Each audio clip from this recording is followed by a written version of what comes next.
Te faire respecter, c'est te rappeler qui tu es. Quand on t'a humilié, quand on t'a manqué de respect, quand on t'a fait sentir petit, ce n'est pas parce que tu ne valais pas assez. C'est souvent parce que tu avais oublié un instant la force tranquille que tu portes en toi. Mais écoute bien ceci. Tu n'es pas fait pour être rabaissé. Tu n'es pas fait pour être piétiné. Tu n'es pas fait pour accepter l'irrespect. Pas par orgueil, pas par colère, mais par dignité. Se faire respecter ne veut pas dire se durcir. Ce n'est pas crier plus fort. Ce n'est pas s'écraser à son tour. Se faire respecter, c'est se tenir droit intérieurement. C'est poser des limites claires. C'est dire, parfois sans mots, je sais qui je suis. Quand tu te respectes, quelque chose change autour de toi. Ton regard s'ancre, ta posture se calme, ton silence devient habité et les autres le sentent.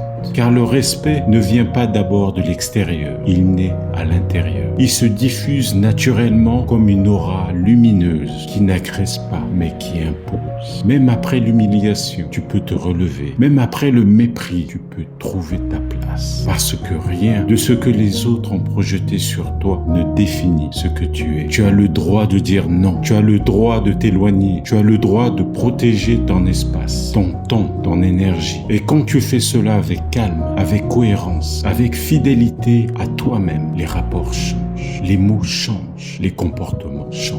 Parce qu'une personne qui se respecte n'a pas besoin d'imposer, elle rayonne. Et ce rayonnement rappelle aux autres qu'ils ont eux aussi une limite à ne pas franchir. Alors relève-toi, respire, rappelle-toi que tu es une lumière. Et une lumière, quand elle est alignée, devient naturellement respectable. Non parce qu'elle exige le respect, mais parce qu'elle l'incarne.